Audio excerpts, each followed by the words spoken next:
everyone, Ariel Adams here with theblog2read.com. Please subscribe to Blog to Read videos on YouTube and like this video if you find it useful. This is a review of the Hamilton Jazzmaster cushion. There comes a couple different styles of it, but that's the basic name. Sometimes it's just called the Hamilton cushion, but it's technically under the Jazzmaster collection. The Jazzmaster collection are retro-inspired watches that look at some past designs, a lot of them Hamilton's past designs, and makes modern versions. This watch I quite like. It's nicely made, it's got great legibility, it's very attractive, price is not too crazy.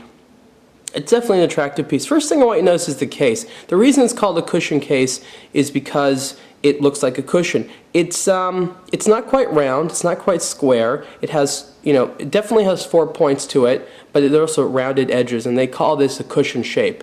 If it was a little bit longer, then it would be a tonneau or barrel shape. But this is a cushion shape. I happen to like cushion shapes a little bit more than tonneau ones, but it really depends on the watch.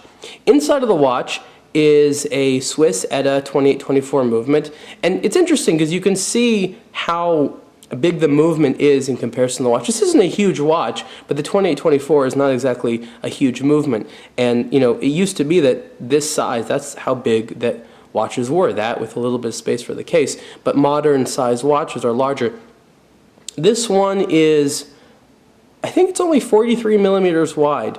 And it looks bigger because of that cushion style of the case. And you can see here are the edges of the case here. It's got a very interesting style to it. It's not just a basic case. There's a lot of different little details and things going on there. It's more than just a polished steel case. It's got a lot going on there that makes it definitely interesting. And I also like how the strap kind of is integrated in tapers. The lugs are very short and stubby, which is good, which makes it wear well on the wrist, and the strap is kind of integrated in there. The strap is leather. It's got this sort of alligator texture to it, but it is a leather strap. But it's nice, and it says on there, it says that it's handcrafted in Germany.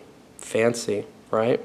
The watch itself is water resistant to about 100 meters, and there's nothing too fancy with the design of the dial, but very elegant looking. I like that there is a Arabic numeral for 12, and the rest are these sort of pointy hour markers.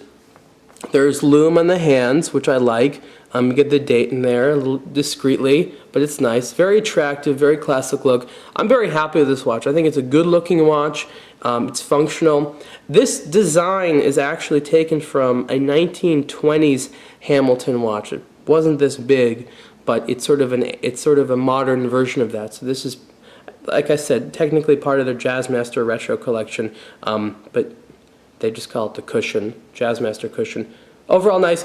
It comes with this sort of blackish dial. There's a silver dial. It also comes in the bracelet, and I have to say it looks quite nice on the bracelet. It also looks good on the strap. Price, the retail prices is between about, I think, $840 and $895, depending on whether it's on the strap or a bracelet. Not a bad price for the Swiss movement. Overall, nice watch. Again, this is the Hamilton Jazzmaster cushion, and you can see the full review on theblog2read.com. Thanks.